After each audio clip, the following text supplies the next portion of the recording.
big fireball.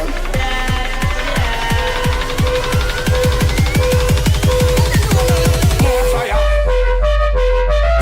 More fire. Here we go, guys. What's happening? This is the United Forever podcast, episode 32. And I've called it Happy Anniversary 20 Legend.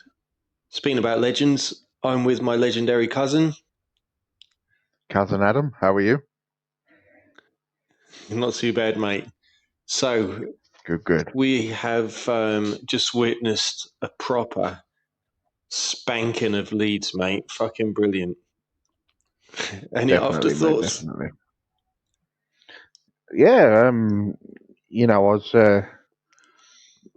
very impressed with majority of the team. At the end of the day, the problem that I found was, even though Leeds had conceded 6, they were still going for it up until the final whistle, and that's how Bielsa sets his teams up. Basically, he looks at it's gung ho from start whistle to the final whistle, isn't it? And they're constantly pressing, and it was crazy because normally when teams concede 6, they kind of bend over, don't they? You know what I mean? Yeah, but I mean that's what Bielsa was kind of doing on the sidelines, because he was in this weird crouching position. If he was constipated or something, and he was trying to encourage some bowel movements. Shit in the United away, the United way dugout shit. Yeah.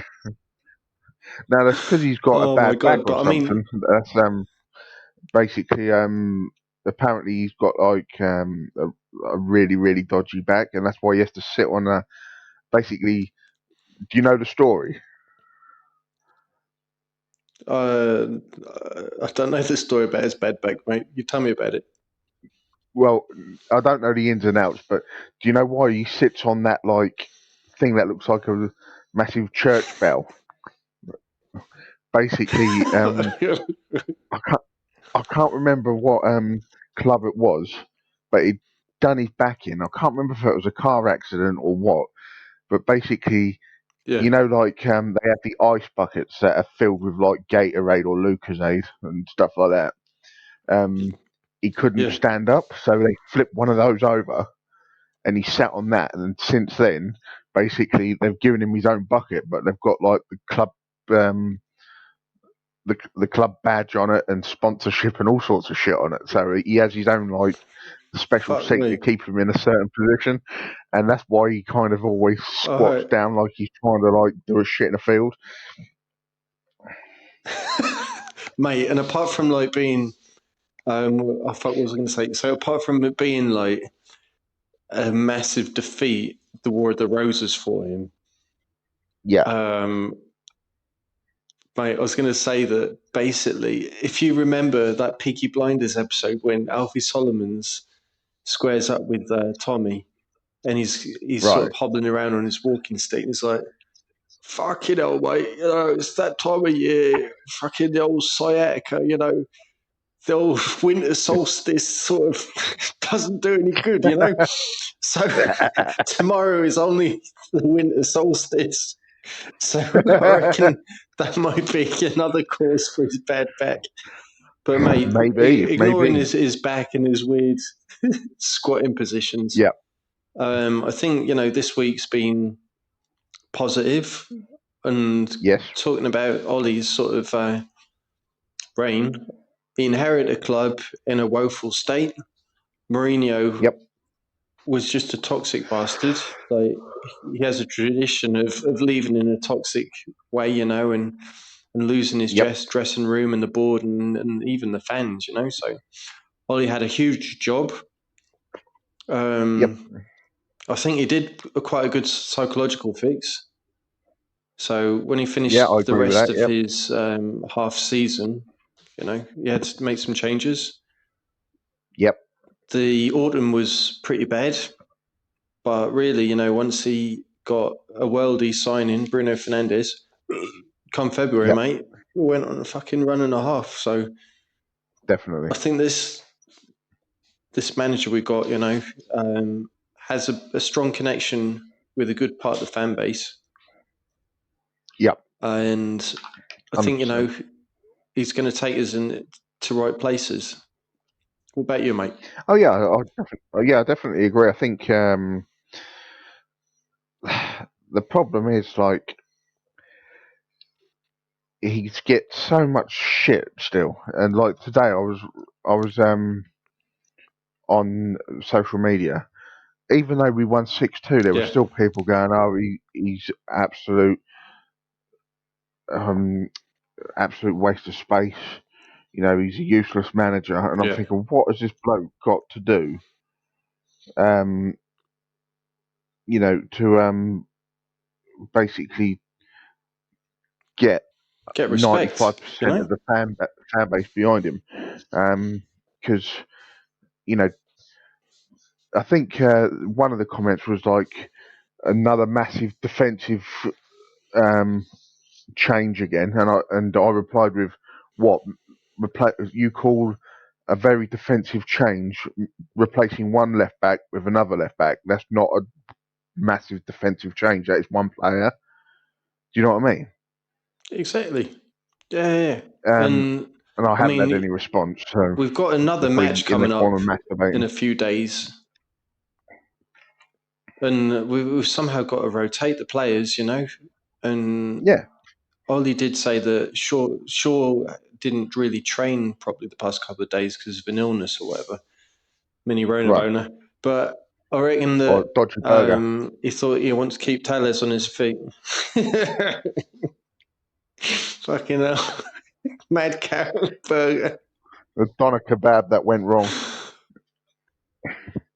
Oh, mate, talking about going off on a tangent. Do you remember years ago when there was that mad cow disease craze in the 90s? Yeah. Like, your family and my family temporarily sort of like kind of went off meat for a bit, and then Quorn came onto Yeah. the scene, and Giggsy Yeah. was on the advert. I don't know if you remember that. Yeah. I do. And Yeah. I remember we were on holiday all together down Dorset way, or it might have been down fucking hell, I don't know where, West Country. Fucking hell. Yeah. And then I only went and got myself a greasy burger, and everyone's like, "You're going to end up with mad cow disease." So Living on the I think they were right in the end, edge. Dear oh dear. Brilliant. So we could just say that Ollie can still be, getting matches with high score line. Yeah. And the He's fact that we did it at home. broken so many amazing records. Yeah, definitely. And the problem is, the thing that overshadows it all is the fact that the board have failed to provide. Do you know what I mean? Whether that Yeah, I know. be bringing people in or getting people out, it's now got to the point where you can't point the finger. As far as I'm concerned, you can't point the finger at the manager for any of this. No. Right? The manager is not at fault. End of. And Exactly. I've been over this over the last 32 episodes at some point, moaning about the board, and I will continue for another 32 Yep. episodes until they fuck off. But that ain't going to happen anytime soon. No. I mean, there's dividends that they've got to be thinking about, Well, yeah, exactly. And another point that I want to make right here, right now. We only won today how we did because Paul Pogba wasn't playing. Ooh, nice. Mate, how good was fucking McSauce? If Paul Pogba thinks he's the tits after beating a team that have only got 1 point in the league so far and it's nearly Christmas, fucking McSauce, mate, he schooled a manager's team. Yep. And we're talking about the manager that was nominated for well, he didn't win the prize, but he entered the top 3, I think it was, for the current best manager according to FIFA. Obviously, Klopp got it, but saying, one of the most common insults for Ollie is that he's a PE teacher. Well, fucking hell, he made Bielsa looked like he was trying to get his fucking PGCE and he wasn't doing a very good job about it, Yeah. Exactly. And and another thing about the PE teacher remark, the other night against Sheffield United, a PE teacher isn't there nose to nose with the opposition manager having an argument about a challenge on Marcus Rashford. Do you know what I mean? Yeah, I know. Yeah, So that's all bollocks, mate. It's all in bollocks. a weird way, Ollie does get on well with Wilder because Wilder helped nurture Henderson, and I've got a funny feeling that we might be able to loan out some of our players to Sheffield United just to get a little bit more top level experience. Even Jesse Lingard. I mean, he's only a recent academy graduate, so sorry. Yeah, I know. Oh, mate. But on the flip side of it, right, it could be a whole lot worse. We could be doing what Arsenal are doing at the moment and just basically getting into a relegation battle at the wrong time of the season, which is amazing to watch. That is brilliant, but I do fully support McCullough and Joe Smith right now. I am Arteta in. So I've got a permanent marker pen and I've written Arteta in across my chest. Still haven't managed to wash it out. Brilliant. But when it starts to blur, I'll have to keep writing over that. Definitely. No, but I think McTominay's second goal, was that the long range one? Was that his second goal? The first one was the long range. Oh, mate, the first goal was long range. Yeah. Like Paul Scholes, mate. That's what that was. Mate, he's got a good long shot on him. He has. He just needs to utilise it more. And but he's a bit given shackled. the lad a lot of stick, but Dan James played excellent today. I take my hat off to the lad. I would ditto that. I'm echoing your words. But again, can he keep up the form? Who knows? Because there's only certain teams he can play against. And you touched on it earlier on when we were texting each other. When we're playing the counter attack, he's the player that you need. And totally. I agree with you there. I'll tell you something. After we witnessed this. If you look at Dan James's face, his nose says a lot. I mean, it's completely battered and crooked. And he is not afraid of getting absolutely kicked and bloody clotheslined. Yep. I mean, he got booked. I don't think it was a dive. I mean, when he's sprinting that fast and there is some kind of contact, it's going to end up being knocked off balance. But, mate, the kid is not afraid of getting stuck in. I mean, Ollie last season did say that he was potentially one of the best defensive wingers because he's always getting stuck in. So, I mean, respect to the lad, but, I mean, he is limited to which opposition he can be, he can face. And also, like, bloody Sheffield United the other day, I think he could have played against them because there's something about these Yorkshire teams. They're so fucking physical. And, I mean, Man United and Sheffield United get on pretty well, at least at management level. But Leeds, we haven't had the opportunity to give them a proper spanking in the Premier League for 16 years now, I think it is. Something like that, yeah. So there is, an ancient rivalry going on. But, mate, definitely. there were some good tackles. Oh, yeah. It was a very physical game. And, the fact that the stats don't lie. I can't remember exactly what the final stats 26 were shots, in regards to shots on goal. Attempted 26 shots. For the fact that Leeds United lost, the fact that Leeds United lost and ended up with 19, 20, 21 attempts says it's end to end. Basically, they wanted the W, but they didn't get it. And I know. a tiny bit of negativity right now. De Gea. Okay. Can I blame him for Distribution? the second goal? Yes, you can. I don't know. Can I blame him? I don't No, know because that was a quality shot. I'm not going to lie. That ball. no, I'm not even, mate. You got to rewind even further, mate. He lobbed the ball straight to the opposition, and I thought, "What the fuck you doing, mate? Yeah. You've got a really, really underpass sort of kick about him." So I think that if he'd have distributed the ball in a more sensible way, he wouldn't have, let the opposition, get a nice square shot on goal. I mean, Yeah. I'd say the shot was fucking world class, mate. I don't think. Yeah. I don't know. I don't think even Schmeichel could have saved that back in the day.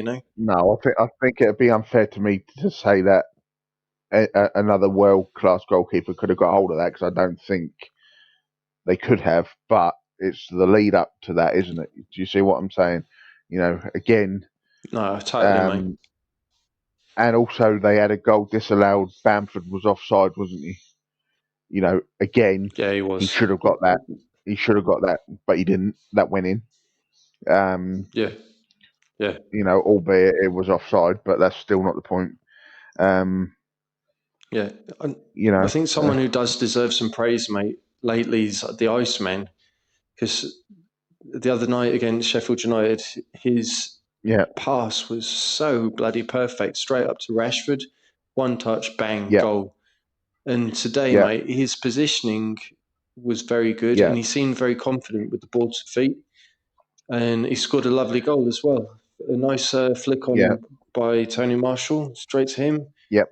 And he did the job, I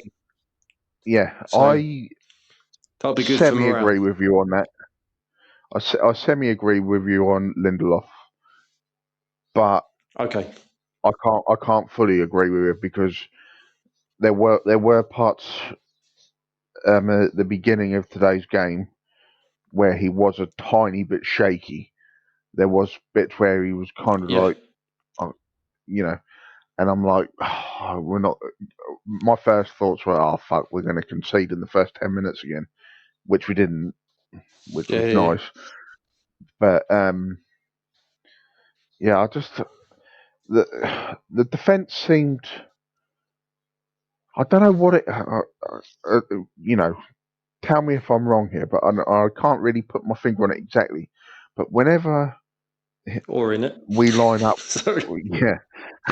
or whenever we line up with De Gea, Shaw, Maguire, and Lindelof, I always kind of semi-shit my pants, and I don't know what it is.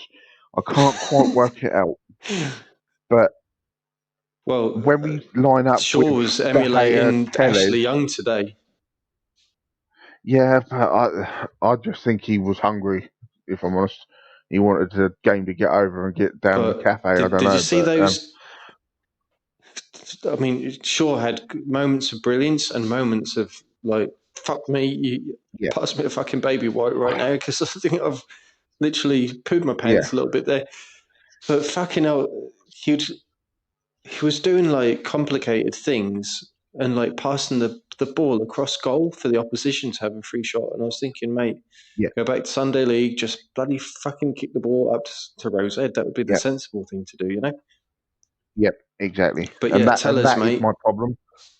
That's my main issue with Shaw. He causes more problems than he fixes, unfortunately, in that respect. Now, I'm not denying that he played well today, because he did have a very strong game. But he also can fuck up at the drop of a pin. Yeah, I know what you mean. But I was liking Marshall and Rashford, like how they were linking up and stuff. But I do think that they could have both been more clinical in front of goal, and that goes for Cavani as well. I mean, Cavani still looks like he's a bit tight, and he wasn't chasing down the defenders when he came on. I thought, come on, put a bit of effort in. But we've got to remember when we signed him, he had spent 260 days injured in the past 2 seasons. So his body is shutting down. We're only going to see glimpses of a former great, you know? So I don't think have high you're bang on expectations the for money there. him. And Yeah. I think also with him, When I say high he's expectations, but week in, week out. Yeah, and I think also with Cavani in the back of his mind, he's currently standing there thinking, shit, I'm about to sit 3 games out, so I'm about to get suspended for something that, That's rightly right. or wrongly, he's being disciplined for. You know, that's a different conversation for a different day, but I think it's just unfortunate what happened, but, you know, I'm not going to get into the ins and outs of that because that's a The slippery politics. slope, unfortunately. Yeah, the politics of that is very, Now, very. There's a grey area. That's right. Now, I remember you asked me an interesting question. I think it was back in September. You said, do I honestly think Ollie is capable of clinching the title? Yeah. With the current squad. I don't know, mate. But, I mean, it's such a strange year, strange circumstances, and we've been one of the most consistent teams in 2020. Yeah, I know. You know, what the fuck's he's that about? broken You know what I mean? records, and I think he's got the dressing room. And if we win our next match, we're within a few points of Liverpool, and obviously we've got Leicester, which is going to be a massive game. And we've got Wolves as well coming up, which is one of our bogey teams. Yeah. But all I'm going to say is never say never, because Liverpool, I don't think they've got injuries and stuff, and I don't think they've got the mojo, the same mojo as last season or the season before. I know they just smashed Crystal Palace, but I think there will be moments where they're going to drop major points, you know? Well, this is what I was saying. I can't remember how many episodes ago now, but I openly said that Liverpool won't win the league this year, and I still stick by that. Now, nice. And it's actually quite funny. I think what I said was Liverpool aren't going to win the league, and it's going to be a team like Leicester who will win again. And it's quite funny that they are sitting second at the moment. But you know, at the end of the day, if we beat them, when do we play them? Wednesday? No, it's Everton on Wednesday. Isn't it? No, that's right. It's a Boxing Day, I think. Boxing Day. So we've got Everton. 1:30 Spanish time, 12:30 kickoff UK. So the Wednesday game at Everton is our catch-up game, isn't it? Then we're all level on games, isn't it? Yeah. Right. So theoretically, no, Cup, we mate. can get. It's Carabao Cup. Of course it is. Beg your pardon. It's quarterfinals. That's all right. That's it. Brain fart. Brain fart. Yeah, tired. So basically, we could theoretically finish the year in second. Yeah, of course we could. We could even finish the year top of the league, believe it or not.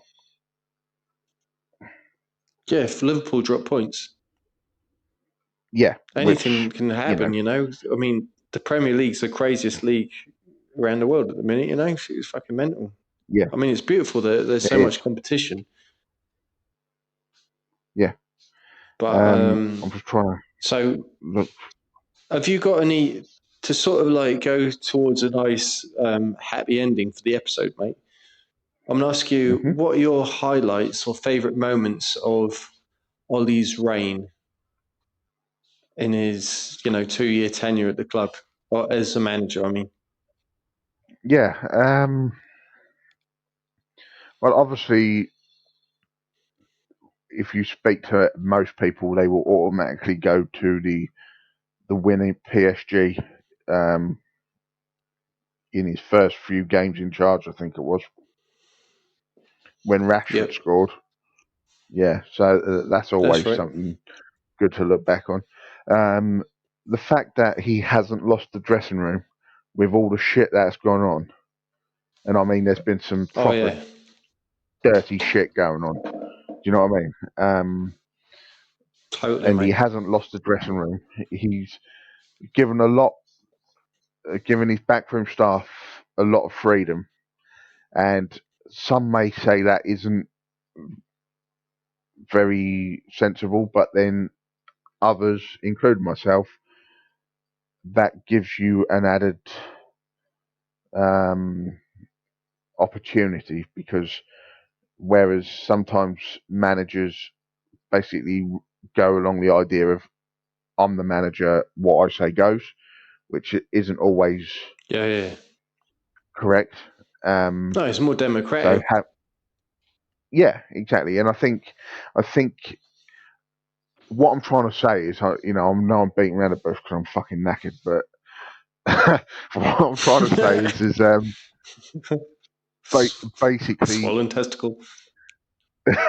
yeah, a lot of people and a lot of fans see that as a weakness, the fact that he's trying to be more democratic, and they see that as a weakness rather than I'm doing it my way and my way only. Well, and all I say to that is It's you've just my got to way look at or the highway. Mourinho's tenure. Exactly. You just got to look at Mourinho's tenure at United. He did it his way and his way only, and look what happened in the end. All right, yes, he won a trophy, and we finished second, etc., etc. But the dressing room was on its ass. Totally. And if I But can sort of try and answer my own question a little bit to kind of conclude, I think one of the biggest highlights is obviously demonstrating he is capable of, achieving ridiculous records in a positive yeah, sense, whether it's definitely. away wins or showing that we are truly the comeback kings in the Premier League Yeah, away from home, that we've got the resilience. We yeah, don't give up. We never give up, even if it's yeah. like the final few minutes.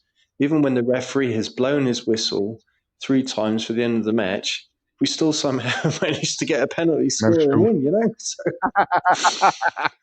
So, Exactly. so I think even though that we didn't win 3 semi-finals last season and get some silverware like Arteta, that would have maybe just established short-term success. But I think Ollie's doing something great for the long term. We've got a very young squad, and there is a lot to win. And I think we're definitely capable of winning stuff. So I'm optimistic, mate. So any closing words, mate?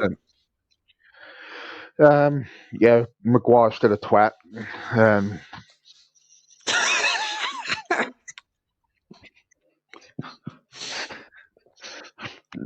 Even though he had a good game, the bloke's still a twat. End of. Yeah. And and it's over and out from me on that. Sweet. Okay. All right. Fucking brilliant, mate. Okay. Yes, I'm feeling optimistic, and thank you, Ollie. And let's fucking have it. Let's win the title back off the Scousers. Over and out from me as well. See you later, you chronic masturbators.